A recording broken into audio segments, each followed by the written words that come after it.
নাম ক ইমন কোন ফার্মেসিতে তুই ফার্মেসির নাম কি বিসমিল্লাহ বিসমিল্লাহ কতদিন এ যাবত কতদিন এই ব্যবসায় আপনার 2-3 মাস 2-3 মাস হয়েছে কি কি ট্যাবলেট বিক্রি করো তোমরা অবৈধ এই মাদক জাতীয় কি কি বলে আর কি নাম আছে কত করে বিক্রি করো তোমরা এগুলা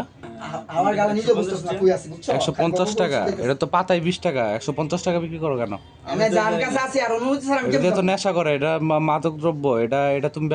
বিক্রি করো কেন কি লাইসেন্স আছে তোমাদের মালিকের নাম কি কয়জন জানা আছে সুন্দর করে বলো আপনারা তো দেখিয়েছেন কয়জন এই বেটা তোরা সোজা উত্তর দিতে বলছি না এই কারা কারা জড়িত আছে নাম বল মিশি বিধান না এরপর ওই যে বিকাশ দাদা লিখে মিশিরও জড়িত আর কে বিকাশ আর কে আর তো কতদিন যাবো তোরা কত বছর যাবো এই ব্যবসার সাথে জড়িত এই নতুন দোকানে 3 মাস 3 মাস এর আগে থেকে এই ব্যবসা করে তো তোমরা কি থানা পুলিশ কি এগুলাও কি ট্যাকেল দাও এটা তো মালিক পক্ষ বিধি হলো মানে মালিক পক্ষ এগুলো ট্যাকেল দেয় হ্যাঁ ট্যাকেল দিয়ে এই ব্যবসা করে আমরা চাকরি করি ভাই আচ্ছা কয়টা প্রতিষ্ঠান আছে কয়টা ফার্মেসি আছে এরকম কোথায় কোথায় আছে একটি আছে ওনারা কি মূলত এই ব্যবসায়ী করে এই ফার্মেসির আড়ালে কি এই মাদক দ্রব্য বিক্রি করে কাজে এটা হ্যাঁ সিস্টেম অনুযায়ী করে আর কি সিস্টেম এটা মাসে কত টাকা উপার্জন করে এই মাদক দ্রব্য বিক্রি করে ওইটা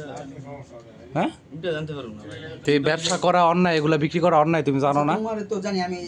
এক বছর তুমি এটা অন্যায় করছো এটা স্বীকার করো আরে ভাই ফানি কইছে এক বছর উঠ করে দেব এটা যে অপরাধ করতেছো সমাজের যে ক্ষতি করতেছো এটা স্বীকার করো নাকি